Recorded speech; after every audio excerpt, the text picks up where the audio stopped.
is Tara Carr with Tara Talks for KDIV 98.7 FM. You know what, guys? It's Women's History Month. So with this month, we are featuring and highlighting women who are doing great things in the community, leaders in the community. And today I have with me two dynamic women who are definitely agents of change. I've got Ulanda Terry, owner and founder of all things Posh, and Dr. Angela Courage, known to most as Doc Courage, professor at John Brown University, and also CEO of Courage Communication for Change. How are y'all doing today? Good. Great. We're good. Awesome. Happy to be here. Good. So you recently co-hosted Cultural Fluency Dinner to celebrate Black History Month and to discuss Black Panther, which, by the way, how amazing is Black Panther? I know. So good. So tell me about that event.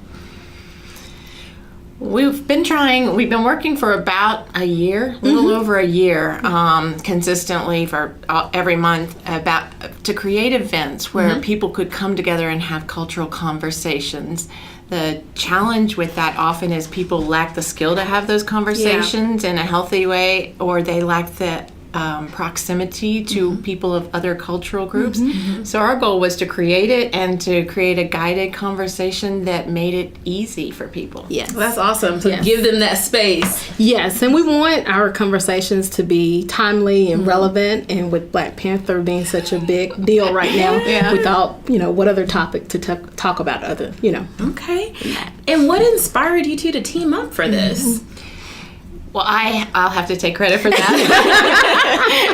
I had been doing events bringing people together to talk about cultural issues and community issues, specifically ethnic communities, for a few years, and it was just a lot of work. And so I'm of the belief system that many hands make light work, and also that teamwork makes the dream work. Absolutely. And if it's a diverse team, it's even better. So I just thought, who has skills that are different than mine and can add to what I already know, and maybe even knows how to do events. And of course, Ulanda came straight to mind. Right, there we go. So Awesome. Yeah, and we both have a passion for people and, having those conversations about change, about culture. So we thought, what other two folks to get together than And for us, it was a win-win because we both have businesses related to this business. Awesome. Well, that sounds like an easy solution. And what do you think was the biggest takeaway for this particular Cultural Fluency Dinner?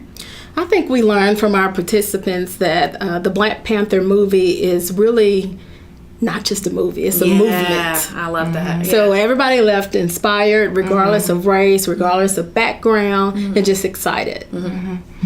And for me, this is a growing epiphany, that people just want to talk. People do want to talk about race, but a lot of people are afraid to talk about it. Well, I'll just cop to it. The white community is afraid to talk about it because a lot of white people haven't been having this conversation since their children went to school. So white people kind of come to the conversation like third graders. We lack the language. We lack information about cultures outside of the white culture because of white privilege. So it's scary for white people, especially if they have any concern for their neighbors and don't want to be offensive. Absolutely. That's a good point. So I noticed you're planning another one in May.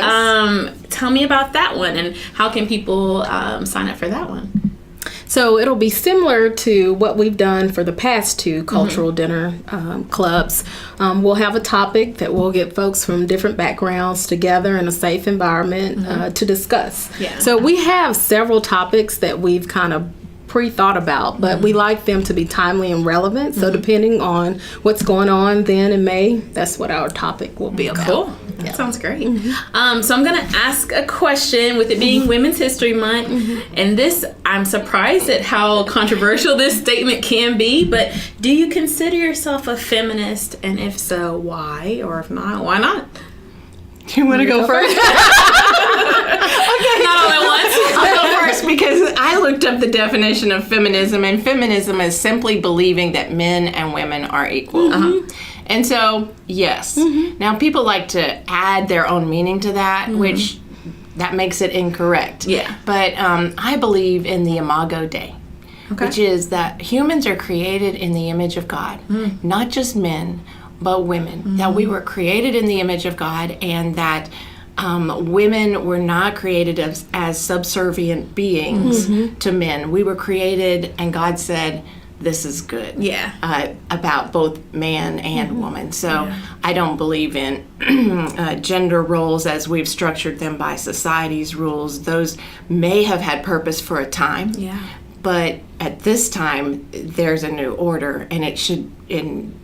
Women have rights. Women have the right to vote. Women have the legal right to get a divorce from an abusive husband. And I believe that we should be able to experience those equal rights across the board. And so, yes, no apologies. Okay, I love it. All right, Ulanda, how about you? Yes, I consider myself a feminist. When you think about women historically, we've not had the same privileges as men, especially being a black woman. Also, you add that into the equation. So anything that promotes equality, anything that promotes an opportunity for us to show the world what we've been blessed to do, who else can birth people? Literally. Literally. So I am a feminist. Okay, awesome. And so who is a woman, either in history or maybe someone alive today, that you would want to invite maybe to this next cultural competency dinner? If you had that opportunity, who would you invite to dinner and why? For me, it would have to be Dr. Maya Angelou. Yes. So I am a poet. I enjoy spoken word, and she's someone who has always made an impression on me because she's always been unapologetic about who she is, what she stands for. So I would love to invite her to dinner. I'm torn between Michelle Obama and Sojourner Truth. Two great choices. So I would probably pick Sojourner Truth because she didn't have as much opportunity for her voice, and because she overcame so much to fight for women's rights and to emancipate herself from slavery and to survive losing so many children. And so there were so many deep, beautiful things about her. And she kind of set the bar for women, really. What's a quote or a motto that you tend to live by? Mine is never waste your sorrows. Okay. Because sorrows will happen, and we can use them as tools to turn things around, to build bridges, to heal ourselves, to heal others. We just use our sorrows to make a difference. Okay. Mine is life is 10% of what happens to you and 90% of how you respond. So I try to remind myself that I'm in control of how I respond. So things are going to happen. Absolutely. Not always to our liking, but it's all about how we choose to respond. Those kind of go well together. We can't even talk about that. So, Ulanda, I know you've got the Womanpreneur Expo coming up. You want to tell us about that as well? Yes. So this is our second year doing this event. So it's specifically for women-owned businesses. And so the whole purpose is to celebrate, to network, to connect with other women who are in business so we can inspire, encourage, and motivate each other. So the expo is being held March 31st. It'll be at the Hilton Garden Inn, and it'll be free to the public. All right. So we would love for any women-owned businesses to sign up to come and showcase your business or service. And we're going to have several speakers throughout that'll share their testimonies and give doses of inspiration. Awesome. So. Well, I know last year was amazing. Sounds like this year's going to be even better. That's so exciting. Is there anything else that either of you would like to add? We do want to thank Mr. Fadil Bayari, who supported our event. Matter of fact, he funded it largely so that a lot of students who couldn't afford to come came. That is awesome.